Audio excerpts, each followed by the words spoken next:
ఇంత చేసినా వాళ్ళు మాత్రం బాగా ఉన్నారు. మనమే చుట్టూ పుట్టా పట్టుకుని తిరుగుతూ ఉన్నాం. కార్తీక్ బాబు, కార్తీక్ బాబు, కార్తీక్ బాబు, కార్తీక్ బాబు, నువ్వేదో శంకర్ సూర్య అనుకుంటున్నారు ఈ పిచ్చి జనం అంతా. ఏమన్నా? అతను కార్తీకేనండి. ఉద్యోగము బాయ సద్యోగము బాయ. దిగాడు ఎదవా. ఈ ఆస్తి నీ పేరు మీద రాయటానికి.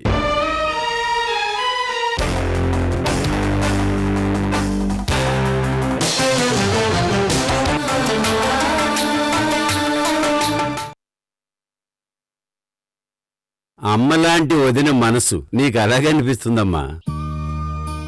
వాడి విషయంలో ఇన్నాళ్ళకి నేను ఒక మంచి నిర్ణయం తీసుకున్నానని సంతోషంగా ఉంది నాకు. ఖచ్చితంగా అది మంచి నిర్ణయమేనమ్మా. మావయ్య, మళ్ళీ ఒకసారి ఆలోచించండి. ఆస్తి అంతా శంకర్ పేరు మీద రాశాక ఇంకా ఆలోచించేదేమిటమ్మా?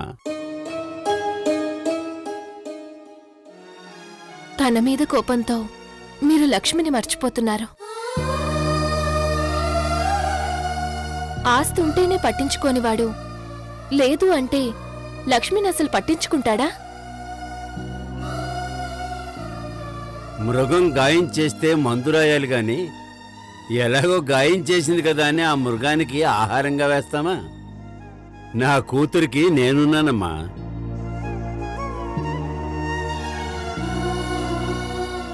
వద్దక్క, దేవుడు లాంటి బాబుగారిని నాశనం చేయాలనుకున్నాక అది నా భర్త అయినా సరే ఆ దేవుడికి నైవేద్యంగా సమర్పించుకున్నాననుకుంటాను. నాకీ ఇల్లు నీ నీడ చాలు.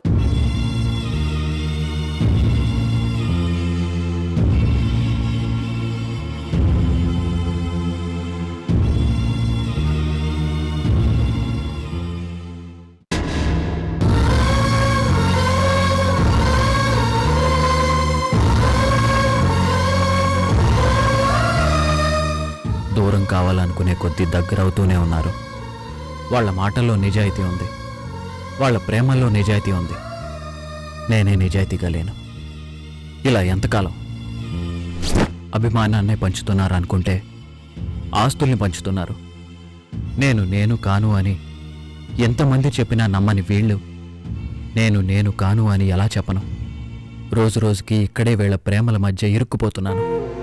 నాది కాని కుటుంబంలో నాది కాని రూపంతో ఇంకెన్ని రోజులు? వీళ్ళ ప్రేమకి అభిమానానికి ఒకరోజు నేను కార్తీక్ని అని నేనే మర్చిపోయేలా ఉన్నాను.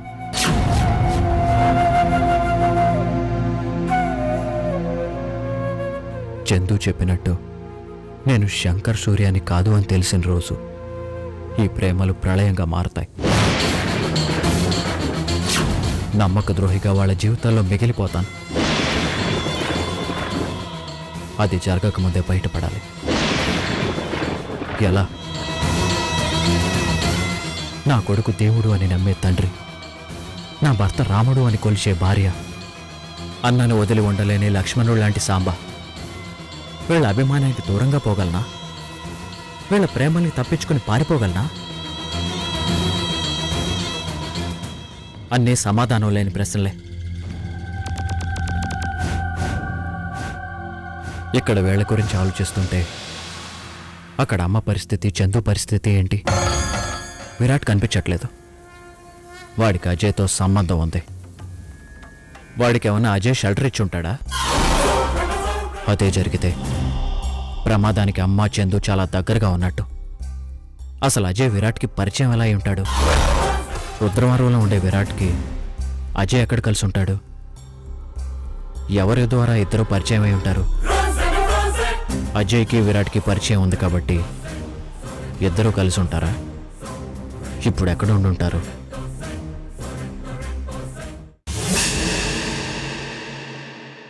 కార్తీక్,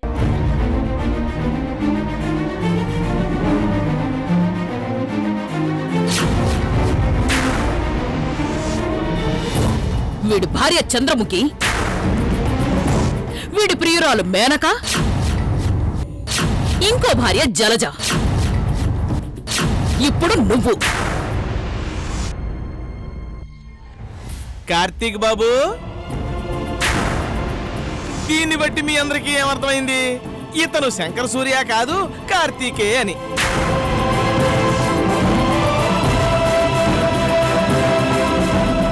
సరే కార్తీక్, నువ్వేం అధైర్యపడకు.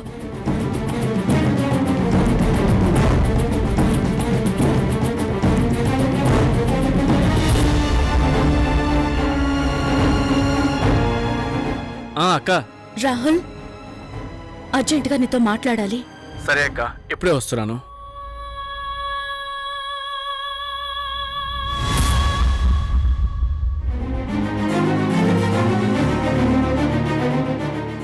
ఏమ్మా చందు? అంకుల్, ఒకసారి ఇంటికి రాగలరా? ఏమ్మా? మీరు రండి, చెప్తాను. సరేనమ్మా, ఇప్పుడే వస్తున్నాను.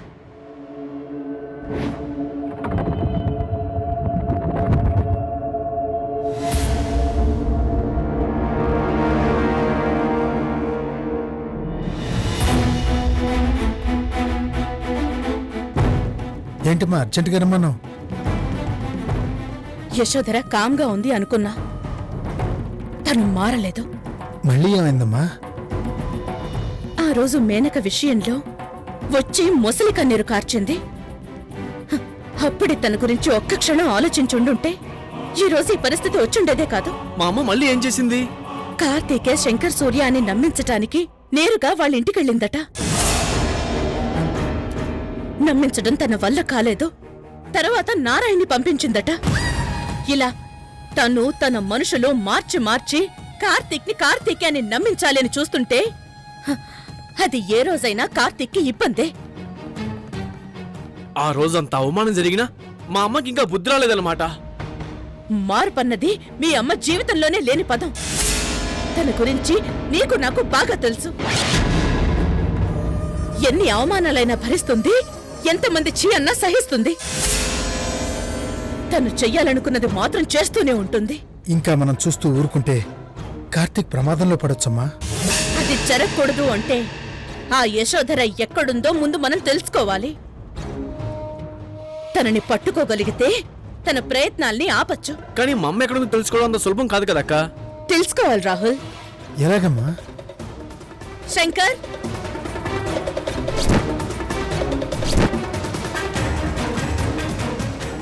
యశోధర ఎక్కడుందో నాకు తెలియాలి. అలాగే మేడం. నాకెక్కువ టైం లేదు, అందుకే నీకు ఎక్కువ టైం ఇవ్వడం లేదు. టైం తీసుకుంటే పోలీసులకి నాకు తేడా ఏంటి మేడం? వాళ్ళని ట్రేస్ అవుట్ చేసి మీకు ఇమీడియట్గా ఫోన్ చేస్తాను.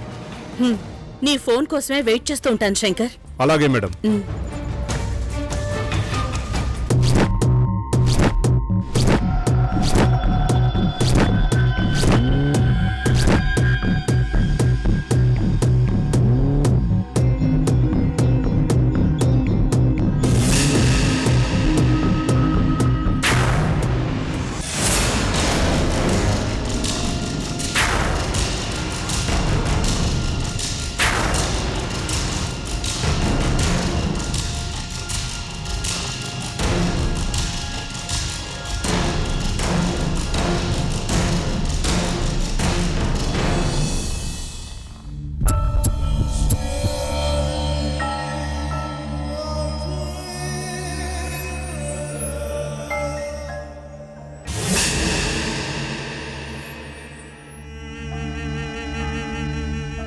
రేయ్,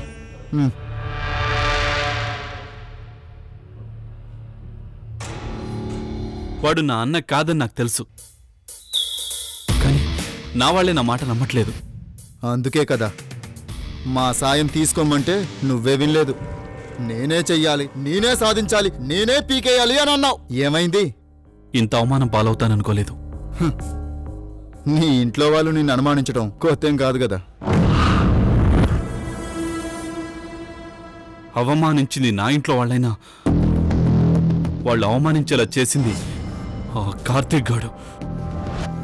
చివరికి వాడి చేతిలో కూడా. వాడి చేతిలోనా? వాడి చేతిలో ఏమైంది?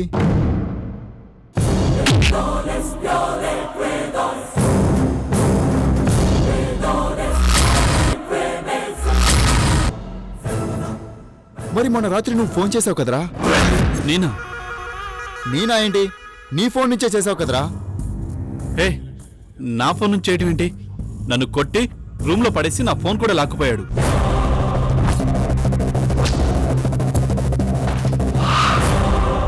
అంటే ఆ రోజు రాత్రి నాకు ఫోన్ చేసింది నిన్నేరా? మాట్లాడవేంట్రా? ఆ ఫోన్ చేసింది కార్తిక్ గాడు అన్నమాట. వాడికి నువ్వు నేను ఫ్రెండ్స్ అని తెలిసిపోయి ఉంటుంది. మానిద్దరం ఒకటే అని తెలిసిందంటే ఆ కార్తిక్ గాడు ఊరుకోడు. అత్తయ్యతో చెప్పి ఏదో ఒకటి ప్లాన్ చేయాలి. వాడు స్టెప్ తీసుకోకముందే మనమే ఏదో ఒక స్టెప్ తీసుకోవాలి. అత్తయ్య ఇప్పుడు ఎక్కడుంది? ఏదో సెటిల్మెంట్ పని మీద బయటికెళ్ళింది.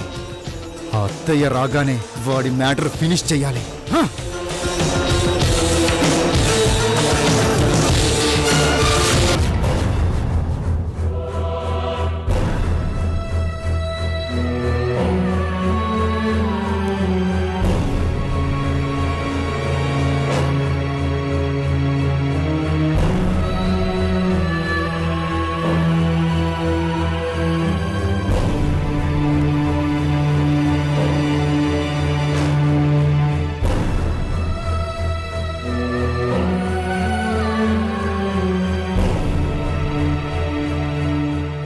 మేడం, యశోధర సిటీలోనే ఉంది. సిటీలోనా? ఎక్కడ? అడ్రస్ తెలిసిన తననే పక్కన పెట్టుకుని అడ్రస్ అడుగుతూ టైం వేస్ట్ చేయడం అవసరమా? ఈ రోజు ఆ యశోధర అంతు చూడాలి. పదండి.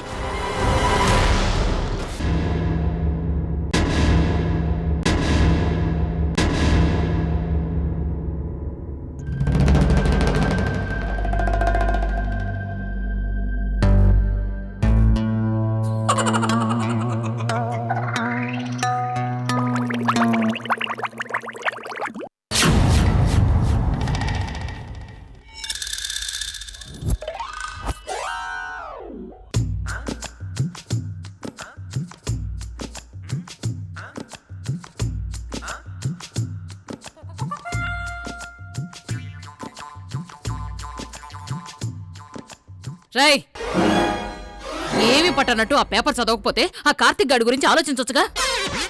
ఆల్రెడీ 2 బుర్రలు దానికోసం బద్దలు కొట్టుకుంటుంటే మధ్యలో 3వ బుర్ర జారటం ఎందుకు, పచ్చడవడం ఎందుకు?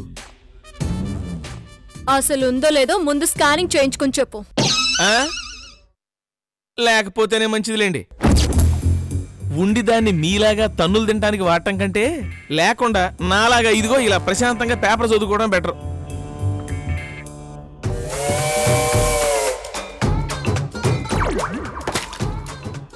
ఆహా, మీ ఇద్దరు ఇట్టా నడుచుకుంటా వస్తుంటేనండి అదేదో సినిమానండి, అక్కా చెల్లెలు డబుల్ యాక్షన్. సీతా గీత గంగా మంగ అచ్చం అట్టాగే ఉన్నారండి. కాకపోతే రింగ్ ఒక్కడే తక్కువ. ఏమండి, అసలు మీ ఇద్దరిని కళ్ళు మూసుకుని ఒక్కసారి ఊహించుకుంటుంటేనండి కొట్టిన దెబ్బ కూడా ఒకేలా ఉందా? అంటే ఈ చెంప బాగా తన్నులు తిని తిని మొద్దుబారిపోయింది కదండి. ఇదండి కొంచెం జివ్వుమంటుందండి. అందుకే ఎక్కువ వాక్కూడదు. రే నారాయణ, అసలే కార్తీక్ ని చందుని ఏమీ చెయ్యలేకపోతున్నావని మేం టెన్షన్ పడుతూ ఉంటే నీ గోలేంట్రా మధ్యలో? నేనెక్కడ మాట్లాడానండి? నా బాటికి నేను పేపర్ చదువుకుంటే మీరే అనవసరంగా కెలికారు. అదేనండి, వాళ్ళని ఏదో చెయ్యాలని బీహార్ బాబుల్ని, తమిళ తంబీల్ని, కన్నడ సుకుమారుల్ని అన్ని రాష్ట్రాల నుంచి రౌడీలను రప్పించారు కదా. ఏమైంది? ఏమీ కాలేదు. మిగిలింది నాకు తెలిసి ఆ ఇంగ్లీష్ రౌడీలు ఒక్కళ్ళేనండి. వాళ్ళని తెప్పించచ్చు కానీ మనకు బడ్జెట్ కుదరదు కదా. ఓ పని చేస్తారా? చీప్ లో ఏ పని చెప్పరా? నేను ఓ 10 లక్షలు నాకు ఇచ్చి అద్భుతమైన జిమ్ కు పంపిస్తే 6 నెలల్లో 6 ప్యాక్ తో రెడీ అయిపోతానండి. ఆ తర్వాత ఆ కార్తీక్ అంతు చూస్తాను. ఆ చందుని ఫుట్బాల్ ఆడేసుకుంటానంతే.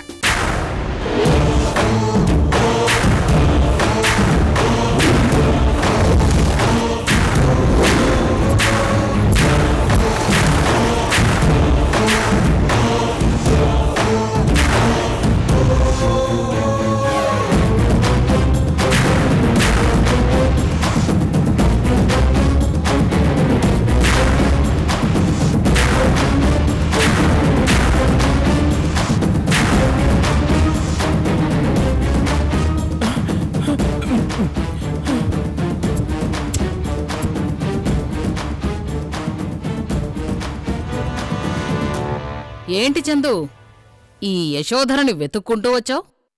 కొత్తగా అడిగేదే ఉందండి, కోటింగ్ ఇవ్వడానికి అయి ఉంటుంది.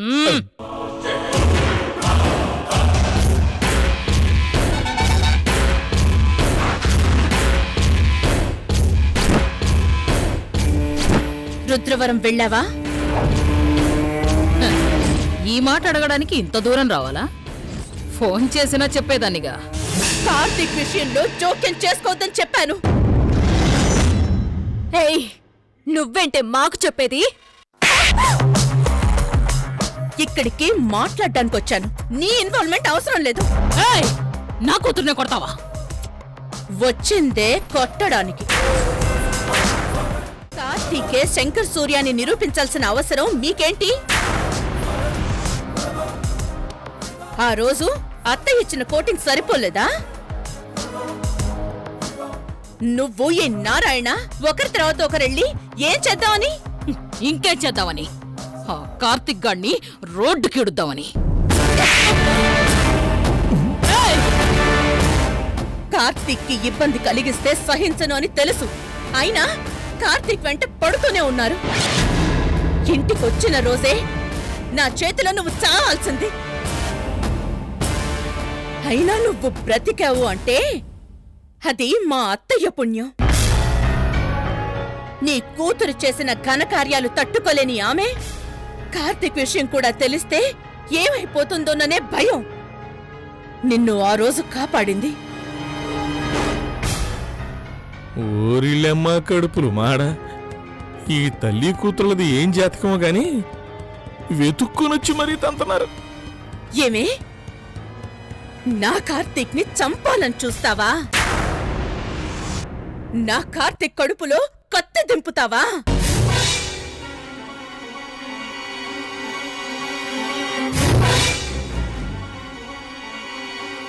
బలమైన కారణంతో వచ్చింది కాబట్టి ఇక భలే. అయినా ఇట్లాంటి టైంలో నన్ను ఎక్కడుంచావేంటయ్యా స్వామి? కార్తీక్ రక్తాన్ని కళ్ళు చూసి నిన్ను. ఆగు! అంటే కార్తీక్ ని చంపాలని చూసింది నువ్వా? బీహార్ రౌడీలతో ప్లాన్ చేసింది నువ్వా? అందుకేనా కార్తీక్ కి ఎంత దగ్గర అవ్వాలనుకున్నా నన్ను దూరం చేశాడు? అందుకేనా మోహమాటం లేకుండా నన్ను మడిబట్టి గంటేశాడు? కార్తీక్ నా ప్రాణం అని తెలిసి కూడా కార్తీక్ ని చంపాలని చూస్తావా? నిన్ను ఆపవే. కార్తీక్ ఏంటి మోసం చేసి చేసుకున్నది అదొక పెళ్లి, బ్లాక్ మెయిల్ చేసి నువ్వు ప్రేమించేది ఒక ప్రేమ. యశోధరా,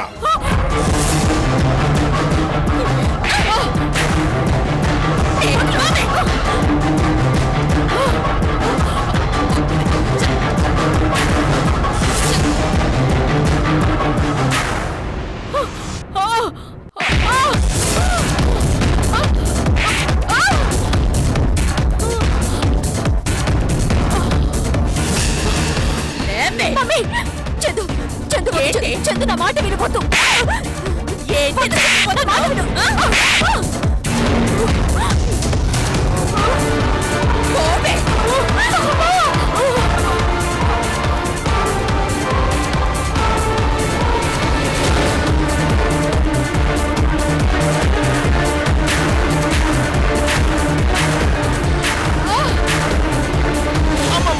మా అమ్మ కాదు, ఆ పని మాత్రం చేయబాకండి. బాధపడుకో, నెక్స్ట్ బుల్లెట్ నీకే. ఏదో బుద్ధి గట్టి తిని కార్తీక్ జోలికి వెళ్ళాం. ఈ ఒక్కసారి కాళ్ళని వదిలేయమ్మా. ఇంకెప్పుడైనా కార్తీక్ పేరు తీస్తే నీ చెప్పొచ్చు కొట్టంతే. మాట మీద నిలబడటానికి మీరు మనుషులు కాదు కదా. కార్తీక్ చావుని చూడాలని ఆశపడ్డారు, చావునే మీకు పరిచయం చేస్తాను. ఒక్క నిమిషమే, అట్లా గుడ్ల పక్కన చూస్తారండి. పొరపాటు అయిపోయింది, తప్పు అయిపోయింది. కార్తీక్ జోలికి వెళ్ళాం, క్షమించమని అడిగి చావచ్చు కదా. అదిగో చూడండి, అన్ని తన్నులు తిన్నా కూడాను వాయిస్ లో బేస్ మాత్రం తగ్గలేదు. సర్లేండి, నాకెందుకు, నువ్వు కాల్చేమ్మా. అది అది అంత దీనంగా అడిగితే అమ్మగారి కరుణిస్తుంది. అమ్మ చందు, ఒక్కసారికి ఈ ఒక్కసారి నా మొహం చూసి వదిలేయమ్మా. నువ్వు వీళ్ల లిస్ట్ లోనే ఉన్నావు, నీ మొహం చూసి వదిలేసేదేంటి?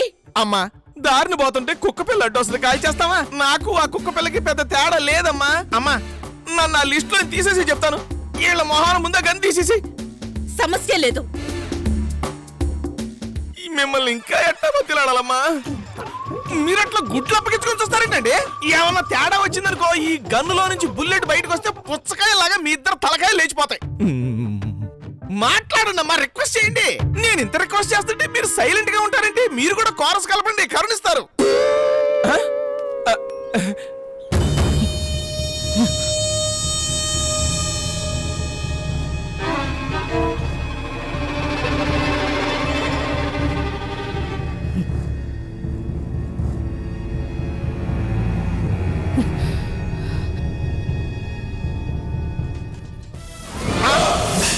వీళ్ళు దగ్గరమ్మా, ఒకళ్ళేమో ఝాన్సీ లక్ష్మీబాయి, ఇంకోళ్ళేమో రుద్రమదేవి. కాల్చి పడేసే పేడ వదిలిపోద్ది. వద్దు చందు, వద్దు చందు అని పొడి పొడిగా మాట్లాడితే కాదు, ఇద్దరు కలివిడిగా కాళ్ళు పట్టుకుంటే ఏమన్నా కరుణిస్తుంది.